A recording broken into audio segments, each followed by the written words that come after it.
আসসালামু আলাইকুম সকল দর্শক শ্রোতাকে আমন্ত্রণ জানিয়ে শুরু করছি চ্যানেল আই সংবাদ। সংবাদ স্টুডিওতে আপনাদের সাথে আছি মোহাম্মদ রাইহান। বিস্তারিত সংবাদের শুরুতে জানিয়ে দিচ্ছি ফ্রেশ আটা ময়দা সুজি সংবাদ শিরোনামগুলো। ইরানের ক্ষেপণাস্ত্র হামলায় ইসরায়েলের রেড অ্যালার্ট জারি। ইসরায়েলের হামলায় ইরানের রেভলিউশনারি গার্ডের গোয়েন্দা প্রধান সহ আরও 2 কর্মকর্তা নিহত। ব্রিটিশ প্রধানমন্ত্রীর সাথে দেখা না হওয়ায় কার হতাশ হওয়া উচিত, প্রধান উপদেষ্টার প্রশ্ন। টিউলিপের বিষয়টি আইনি প্রক্রিয়ায় এগিয়ে যাবে মন্তব্য। সরকারের সাথে আলোচনা করে নির্বাচনের তারিখ ঘোষণা করবে ইসি। কোনোভাবেই ভোট সন্ত্রাসের সুযোগ না দেওয়ার হুঁশিয়ারি। এবং ডেঙ্গুতে 24 ঘন্টায় আরও একজনের মৃত্যু ও হাসপাতালে ভর্তি 249। ডেঙ্গু পরিস্থিতি উদ্বেগজনক বলছেন স্বাস্থ্য বিশেষজ্ঞরা।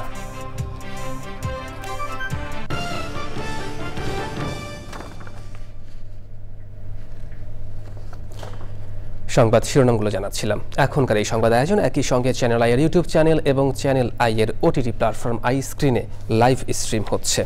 যাচ্ছি বিস্তারিত প্রসঙ্গে। ইরান ইসরায়েল হামলা পাল্টা হামলা চলছেই। ইরানে ইসরায়েলের হামলায় ইসলামিক রেভলিউশনারি গার্ডের গোয়েন্দা প্রধান মোহাম্মদ কাজিমি সহ 3 কর্মকর্তা নিহত হয়েছেন। ইসরায়েলের তেল আবিব, জেরুজালেম ও হাইফা শহরে বেশ কয়েকটি ক্ষেপণাস্ত্র হামলা চালিয়েছে তেহরান। আরও হামলার আশঙ্কায় রেড অ্যালার্ট জারি করেছে ইসরায়েল। এছাড়া অনির্দিষ্টকালের জন্য বন্ধ ঘোষণা করেছে আকাশপথ ও সব কয়টি বিমানবন্দর। সুব্রত কাইনের রিপোর্ট। ইসরায়েলের উত্তরাঞ্চলীয় শহর হাইফায় শোনা গেছে সাইরেনের আওয়াজ, একের পর এক বিকট বিস্ফোরণের শব্দ। মানুষ চিৎকার করে ছুটছে নিরাপদ আশ্রয়ের খোঁজে। কেননা স্থানীয় সময় মধ্যরাতে ইসরায়েলের তেল আবিব, জেরুজালেম ও হাইফা শহরে একের পর এক ক্ষেপণাস্ত্র হামলা চালায় ইরান। ইসরায়েলের জাতীয় পরিষেবা জানায়, হামলায় হাইফা শহরের বেশ কয়েকজন আহত হয়েছেন। ইরানের আরও হামলার আশঙ্কায় রেড অ্যালার্ট জারি করেছে ইসরায়েলের নেতানিয়াহু সরকার। দেশবাসীকে নিরাপদ আশ্রয়ে যাওয়ার নির্দেশ দেওয়া হয়েছে। সেই সঙ্গে অনির্দিষ্টকালের জন্য বন্ধ ঘোষণা করা হয়েছে আকাশপথ ও দেশটির সব বিমানবন্দর। এর আগে স্থানীয় সময় রোববার বিকেলে ইরানের বেশ কয়েকটি ক্ষেপণাস্ত্র স্থাপনা সহ 80টির বেশি লক্ষ্যবস্তুতে হামলা চালানোর দাবি করে ইসরায়েলের প্রতিরক্ষা বাহিনী। তারা বলছে, গত 3 দিনের কম সময়ে ইরানের 170টির বেশি লক্ষ্যবস্তুতে আঘাত এনেছে, এমনকি ধ্বংস করেছে 720টির মতো সামরিক স্থাপনা।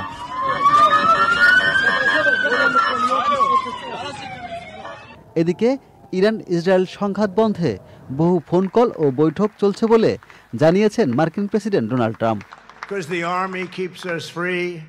তিনি বলেন, সংঘাত বন্ধে ইরান ও ইসরায়েল একটি চুক্তিতে পৌঁছাবে, যেমনটা ভারত ও পাকিস্তানের মধ্যে হয়েছিল। Subrata Gain, Channel I. British প্রধানমন্ত্রী কিয়ার স্টারমারের সঙ্গে প্রধান উপদেষ্টা অধ্যাপক ডক্টর মোহাম্মদ ইউনূসের দেখা না হওয়া প্রসঙ্গে বিবিসিকে দেওয়া এক সাক্ষাৎকারে প্রধান উপদেষ্টা বলেছেন, এই ঘটনায় কার হতাশ হওয়া উচিত। এক প্রশ্নের জবাবে অধ্যাপক ইউনূস আরও বলেন, টিউলিপের দুর্নীতি মামলার বিষয়টি আইনি প্রক্রিয়ায় এগিয়ে যাবে। মোস্তফা মল্লিকের রিপোর্ট। যুক্তরাজ্যে সরকারি সফরে গেলেও অন্তর্বর্তী সরকারের প্রধান উপদেষ্টা ডক্টর মোহাম্মদ ইউনূসের সঙ্গে ব্রিটিশ প্রধানমন্ত্রী কিয়ার স্টারমারের সঙ্গে দেখা না হওয়ায় এ নিয়ে নানা মহলে চলছে আলোচনা সমালোচনা। সাক্ষাৎ না হওয়া বিষয়ে ব্রিটিশ সংবাদ মাধ্যম বিবিসিকে বিস্তারিত কথা বলেছেন অধ্যাপক ইউনূস। বিবিসির সাংবাদিক রাজিনী বৈদ্যনাথনের প্রশ্নের জবাবে অধ্যাপক ইউনূস বলেছেন, বৈঠক হলে তিনি খুশি হতেন। সম্ভবত তিনি ব্যস্ত আছেন বা অন্য কিছু হতে পারে, কিন্তু এটি একটি দারুণ সুযোগ এনে দিয়েছে। বাংলাদেশে আসার জন্য তাকে আমন্ত্রণ জানিয়েছেন বলে জানান তিনি। তখন বাংলাদেশে কি ঘটেছিল এবং সরকার কি করতে চাইছে তা দেখানো সম্ভব হবে। প্রশ্নের জবাবে অধ্যাপক ইউনূস বলেন, তিনি জানেন না এজন্য কার হতাশ হওয়া উচিত। টিউলিপ সিদ্দিককে নিয়ে প্রশ্নের জবাবে অধ্যাপক ইউনূস বলেন, টিউলিপের সঙ্গে তিনি দেখা করবেন না, কারণ এটি একটি আইনি প্রক্রিয়া। আইনি প্রক্রিয়া ব্যাহত করতে চান না বলেও জানান প্রধান উপদেষ্টা। যুক্তরাজ্যের সাহায্য প্রসঙ্গে ইউনূস বলেন, সংকটকালীন সময়ে কিছু সাহায্য পেলে তিনি খুব খুশি হবেন, কিন্তু যদি না পান তাহলে নিজস্ব আয় বৃদ্ধির জন্য প্রচেষ্টা চালিয়ে যাবে তার সরকার। তিনি বলেন, বাংলাদেশে অনেক বড় বড় ঘটনা ঘটছে, এর মধ্যে আছে রোহিঙ্গা সমস্যা, অথচ তাদের জন্য বরাদ্দ সমস্ত অর্থ কেটে ফেলা হয়েছে, একেবারে শূন্য। পুরো রোহিঙ্গা সমস্যা হঠাৎ আরও প্রকট হয়ে উঠেছে। Mostafa Mallik, Channel I, Dhaka. সরকারের সাথে আলোচনা করে নির্বাচনের তারিখ ঘোষণা করবে নির্বাচন কমিশন। সিইসি এএমএম নাসিরুদ্দিন জানিয়েছেন, ভোটের 2 মাস আগে তাফসিল ঘোষণা করা হবে। তাফসিলের আগে 18 বছর বয়স হওয়াদের ভোট প্রদানের সুযোগ করে দিতে আইন সংশোধনের কথা বলেছেন সিইসি। হুঁশিয়ারি দিয়েছেন, কোনোভাবেই ভোট সন্ত্রাসের সুযোগ দেওয়া হবে না। নাজিব বেগের রিপোর্ট। গত 6 জুন জাতির উদ্দেশ্যে দেয়া ভাষণে এপ্রিলের প্রথমার্ধের মধ্যে নির্বাচন অনুষ্ঠানের কথা বলেন প্রধান উপদেষ্টা ডক্টর মোহাম্মদ ইউনূস। আগামী জাতীয় নির্বাচন 2026 সালের এপ্রিলের প্রথমার্ধের যে কোনো একটি দিনে অনুষ্ঠিত হবে। তবে শুক্রবার লন্ডনে প্রধান উপদেষ্টার সাথে বিএনপির ভারপ্রাপ্ত চেয়ারম্যান তারেক রহমানের বৈঠকের পর জানানো হয়, সংস্কার ও বিচারের বিষয়ে পর্যাপ্ত অগ্রগতি হলে ফেব্রুয়ারিতে ভোট হতে পারে। এ অবস্থায় সিইসি বলছেন, নির্বাচন যখনই হোক প্রস্তুত রয়েছে ইসি। সরকারের সাথে আমাদের এখনো কথাবার্তা হয় নাই কি ধরনের সিদ্ধান্ত আসে। আমরা এখন আমাদের প্রস্তুতি নিয়ে ভাবতেছি, যখনই হয় যাতে আমরা ইলেকশনটা ডেলিভার করতে পারি। যখন সরকারের সাথে কথা হবে যে ওনারা কি আলোচনা করেছেন, আমরা তো নিশ্চয়ই একটা ওনাদের ভাব বুঝতে পারবো, বুঝে তখন একটা তারিখ তখন সেটা করব। নির্বাচনে লেভেল প্লেয়িং ফিল্ড তৈরির পাশাপাশি অনিয়ম ঠেকাতে শক্ত ভূমিকা রাখতে চায় ইসি। তরুণদের ভোটদানের সুযোগ দিতে ব্যবস্থা নিতে চায় নির্বাচন কমিশন। কেউ যদি মনে করে থাকে যে বাক্স লুট করে নিয়ে যাব, কেন্দ্র দখল করে আমি জিতে যাব, অতীতে যা হয়েছে, তারা দিবা স্বপ্নে আছে। তো আমরা দরকার হইলে ভোটার রেজিস্ট্রেশন আইনে কিছুটা পরিবর্তনের কথা চিন্তা করছি, two include the younger generation, ওই সময় যারা 18 বছর হয়ে যাবে তাদের। কোনো কোনো রাজনৈতিক দল ইসির ভূমিকা নিয়ে সমালোচনা করলেও একে নেতিবাচকভাবে দেখছেন না সিইসি। জানিয়েছেন, ইসির ওপর সরকারের আস্থা রয়েছে। নাজিব বেগ, চ্যানেল আই, ঢাকা। দেশের হাসপাতালগুলোতে করোনা ও ডেঙ্গু রোগী বেড়ে চলেছে। স্বাস্থ্য অধিদপ্তর জানিয়েছে, ডেঙ্গুতে রোববার সন্ধ্যা পর্যন্ত 24 ঘন্টায় 1 জনের মৃত্যু হয়েছে। এ সময়ে হাসপাতালে ভর্তি হয়েছেন 249 জন। এর আগে দুদিনের প্রতিবেদনেও ডেঙ্গুতে মৃত্যুর খবর ছিল। করোনায় আক্রান্তের হার কিছুটা ওঠানামা করলেও ডেঙ্গু পরিস্থিতি উদ্বেগজনক পর্যায়ে পৌঁছেছে। তবে ডিএনসিসি ডেডিকেটেড কোভিড হাসপাতালে ডেঙ্গুর চেয়ে করোনা রোগী বেশি। হাসপাতাল কর্তৃপক্ষ বলছে, কোভিড চিকিৎসায় প্রস্তুত তারা। লাইলা নৌশিনের রিপোর্ট। এ বছরের শুরুর দিকে ডেঙ্গু ও করোনা নিয়ে খুব আতঙ্ক না থাকলেও জুন মাস শুরু হওয়ার পর থেকেই একই সাথে ডেঙ্গু ও করোনা রোগীদের ভিড় বাড়ছে হাসপাতালগুলোতে। 15 জুন পর্যন্ত ডেঙ্গুতে মারা গেছেন 29 জন। এবার করোনায় প্রথম মৃত্যুর খবর আসে 13 জুন। ডিএনসিসি ডেডিকেটেড কোভিড-19 হাসপাতালের পরিচালক জানান, জুন মাসে তাদের হাসপাতালেও করোনা রোগী বেড়েছে। জুন মাসে একটু বৃদ্ধি পেয়েছে, সেটা 1 তারিখ থেকে এই পর্যন্ত আমরা 26 জন কেস পেয়েছি। তার মধ্যে আমাদের অলরেডি 14 জন ভর্তি রয়েছে এবং গতকাল 5 জন ভর্তি হয়েছে এবং 4 জন ভালো হয়ে রিলিজ নিয়ে চলে গিয়েছে। এ হাসপাতালে ভর্তি করোনা রোগীরা কোন ভ্যারিয়েন্টে আক্রান্ত তা জানা না গেলেও কর্তৃপক্ষ বলছে, এবারের করোনায় ভিন্ন কিছু লক্ষণ রয়েছে। কিছু পেশেন্টের ক্ষেত্রে কাশি পাওয়া যাচ্ছে না, তাদের শরীরে প্রচণ্ড ব্যথা হয় এবং জয়েন্ট পেনও হয়। এটা একটা নিউ, আগে তো ছিল, বডি এক তো খুবই সবসময়ই ছিল, বাট দিস টাইম একটু মনে হয় মোর প্রমিনেন্ট মনে হচ্ছে। হাসপাতালটিতে এই মুহূর্তে কোভিড চিকিৎসার জন্য 300 শয্যা প্রস্তুত থাকলেও প্রয়োজনে 1000 পর্যন্ত উন্নীত করার প্রস্তুতি রয়েছে বলে জানিয়েছে কর্তৃপক্ষ। এই মুহূর্তে আমাদের 300টা bed. Laila Naushin, Channel I, Dhaka. মুক্তিযুদ্ধের অন্যতম সংগঠক ও গণফোরাম সভাপতি মোস্তফা মহসিন মন্টু মারা গেছেন। ইন্না লিল্লাহি ওয়া ইন্না ইলাইহি রাজিউন। রাজধানীর একটি হাসপাতালে চিকিৎসাধীন অবস্থায় 80 বছর বয়সে মৃত্যুবরণ করেন তিনি। তার মৃত্যুকে দেশের রাজনীতির জন্য বড় ক্ষতি হিসেবে দেখছেন বিএনপি মহাসচিব। মোস্তফা মহসিন মন্টুর মৃত্যুতে শোক জানিয়ে জাতীয় নাগরিক পার্টি এনসিপি। সাদিম মাহমুদের রিপোর্ট। দীর্ঘ রাজনৈতিক জীবনে মোস্তফা মহসিন মন্টু ছিলেন একজন আপোষহীন গণতন্ত্রকামী নেতা। 70-এর দশক থেকে সক্রিয় রাজনীতিতে যুক্ত থাকা মন্টু ছিলেন আওয়ামী লীগের সাবেক সংসদ সদস্য।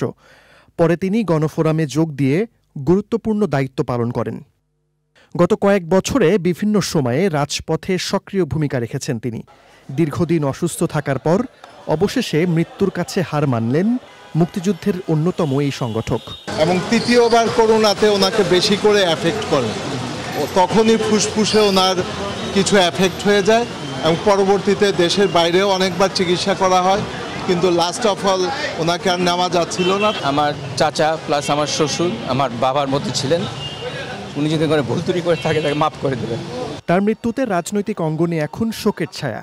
খবর পেয়েই হাসপাতালে ছুটে গিয়েছিলেন বিএনপি মহাসচিব। শেষ মুহূর্ত পর্যন্ত তিনি তার নীতির প্রশ্নে কোনো আপোষ করেন না। গণতন্ত্রে অটল বিশ্বাসী একজন মানুষ, বাংলাদেশের স্বাধীনতা সার্বভৌমত্বে বিশ্বাসী একজন রাজনৈতিক নেতা, যাকে সত্যিকার অর্থেই আমরা একজন বিশিষ্ট দেশপ্রেমিক রাজনৈতিক নেতাকে হারালাম। তার চলে যাওয়াতে যে ক্ষতি হয়েছে, এই ক্ষতি সহজে পূরণ হবার নয়। বাদেশা রাজধানীর এলিফ্যান্ট রোডের মসজিদে মনোয়ারায় প্রথম জানাজার নামাজ অনুষ্ঠিত হয়। সোমবার সকালে কেরানীগঞ্জে মোস্তফা মহসিন মন্টুর দ্বিতীয় জানাজা। বাদ জোহর কেন্দ্রীয় শহীদ মিনারে সর্বসাধারণের শ্রদ্ধা নিবেদনের পর বনানী কবরস্থানে তাকে দাফন করা হবে। সাদি মাহমুদ, চ্যানেল আই, ঢাকা। দর্শক দেখছেন চ্যানেল আই সংবাদ। দর্শক বিরতির পরে আরও একবার স্বাগত চ্যানেল আই সংবাদে। চট্টগ্রাম সিটি কর্পোরেশনের মেয়র ডাক্তার শাহাদাত হোসেন বলেছেন, পতেঙ্গা সমুদ্র সৈকতকে আন্তর্জাতিক মানের টুরিস্ট স্পট হিসেবে গড়ে তোলা হবে। সেই সঙ্গে সমুদ্র সৈকতের সৌন্দর্য রক্ষা ও পর্যটকদের নিরাপত্তা নিশ্চিতে সব ধরনের ব্যবস্থা নেওয়া হবে। পতেঙ্গা সমুদ্র সৈকতে গড়ে ওঠা অবৈধ দোকানপাট উচ্ছেদ পরবর্তী বর্তমান অবস্থা পরিদর্শন করেন মেয়র। সে সময় ছিলেন চট্টগ্রাম উন্নয়ন কর্তৃপক্ষের চেয়ারম্যান প্রকৌশলী মোহাম্মদ নুরুল করিম, প্রধান প্রকৌশলী কাজী হাসান বিন শামস ও অন্যান্যরা। নৈসর্গিক সৌন্দর্যমণ্ডিত স্পটের মধ্যে পতেঙ্গা হচ্ছে এক নম্বরে।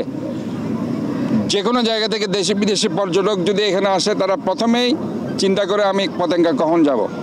কাজে পতেঙ্গায় এসে যদি আমি আমার পরিবেশটা দিতে না পারি, তাহলে চট্টগ্রামের উপর একটা ব্যাড ইমপ্রেশন নিয়ে এখানকার পর্যটকরা যাবে, যেটা আমরা কখনো চাই না এবং সেটা আমরা কখনো হতে দিব না। আমি চাই একটা পার্মানেন্ট সলিউশন। আমার এই বিচটা ফ্রি করে দিতে হবে। আমার এখানে যে যতটুকু পর্যন্ত মানুষ হাঁটবে, এখানে যাতে কোনো ধরনের অবস্ট্রাকশন না থাকে। এবার নিটোল টাটা কৃষি সংবাদ।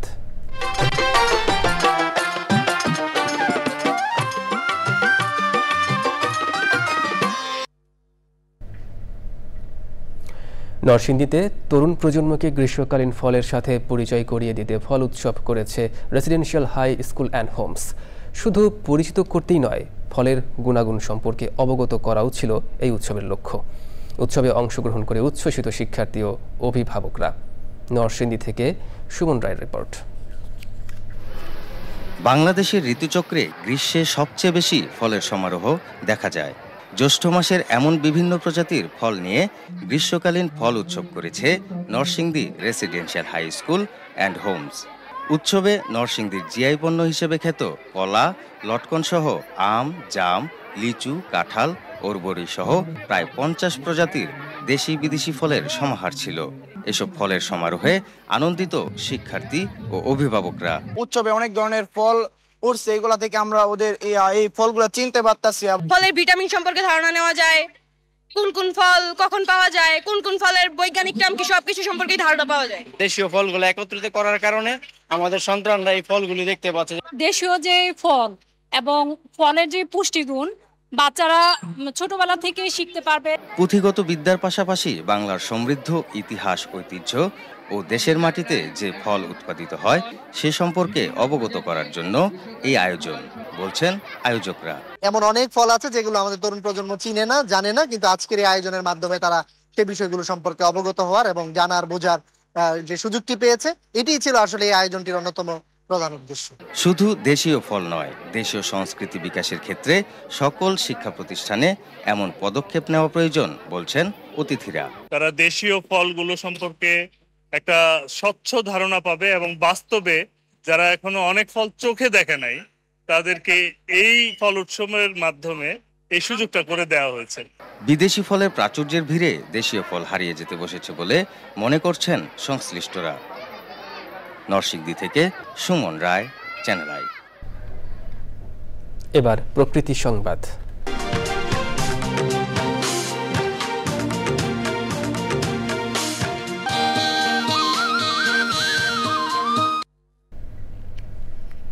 সিলেটের ভোলাগঞ্জে চলছে অবৈধভাবে সাদা পাথর উত্তোলনের মহোৎসব। প্রশাসনের নিষ্ক্রিয়তা ও পরিবেশ অধিদপ্তরের সীমিত সক্ষমতার সুযোগে প্রকাশ্যেই সাদা পাথর হরিলুট চালাচ্ছে একটি অসাধু চক্র। এতে ধ্বংসের মুখে এই পর্যটন এলাকা, হুমকিতে পরিবেশ, প্রতিবেশ ও জীববৈচিত্র্য। পর্যটন ভিত্তিক এই অঞ্চলের জীববৈচিত্র্য ও প্রাণ প্রকৃতি রক্ষায় প্রভাবশালী চক্রের বিরুদ্ধে সরকারের হস্তক্ষেপের দাবি স্থানীয়দের। সাদিকুর রহমান সাকির তথ্য, ভিডিও চিত্রে আফরোজা হাসির রিপোর্ট। একসময় যেখানে ছিল সাদা পাথরের রাজ্য, আজ সেখানে শুধুই শূন্যতা।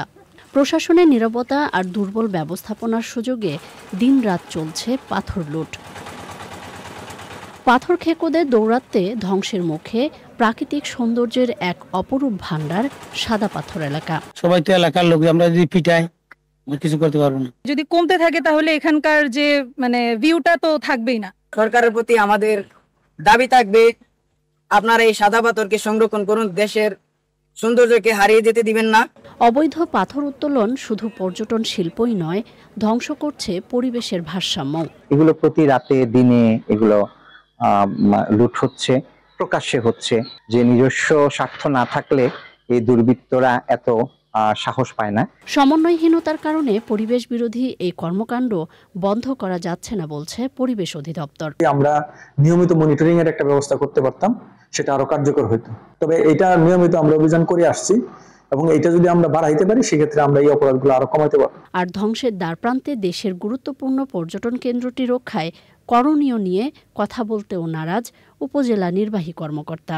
আমি তো আপনাকে বলতেছি, বাট আমি ক্যামেরায় বলবো না। আমার প্রবলেমটা হচ্ছে আমি অন ক্যামেরা বলবো না, বাট আপনি আমার কাছ থেকে যে তথ্যগুলো চান ওইটা আপনারা আমাদের তো সাদা পাথরের প্রাকৃতিক সৌন্দর্যমণ্ডিত সাদা পাথর এলাকার প্রাণ প্রকৃতি ধ্বংস বন্ধে সমন্বিত পদক্ষেপের পাশাপাশি জড়িত চক্রের বিরুদ্ধে দ্রুত আইনি পদক্ষেপের দাবি স্থানীয়দের। আফরোজা হাসি, প্রকৃতি ও জীবন ডেস্ক, চ্যানেল আই। দর্শক, সংবাদ শেষ করব, তবে যাবার আগে ফ্রেশ আটা ময়দা সুজি সংবাদ শিরোনামগুলো জানিয়ে দিচ্ছি আরও একবার। ইরানের ক্ষেপণাস্ত্র হামলায় ইসরায়েলের রেড অ্যালার্ট জারি। ইসরায়েলের হামলায় ইরানের রেভলিউশনারি গার্ডের গোয়েন্দা প্রধান সহ আরও 2 কর্মকর্তা নিহত। ব্রিটিশ প্রধানমন্ত্রীর সাথে দেখা না হওয়ায় কার হতাশ হওয়া উচিত, প্রধান উপদেষ্টার প্রশ্ন। টিউলিপের বিষয়টি আইনি প্রক্রিয়ায় এগিয়ে যাবে মন্তব্য। সরকারের সাথে আলোচনা করে নির্বাচনের তারিখ ঘোষণা করবে ইসি, কোনোভাবেই ভোট সন্ত্রাসের সুযোগ না দেওয়ার হুঁশিয়ারি।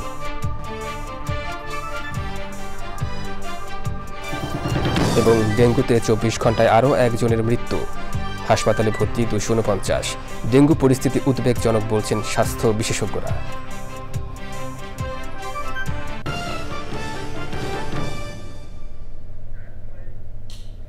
দর্শক, চ্যানেল আইয়ের সর্বশেষ সংবাদ জানতে ভিজিট করুন channelionline.com এ। যুক্ত থাকুন আমাদের সোশ্যাল মিডিয়া প্ল্যাটফর্মগুলোর সাথে।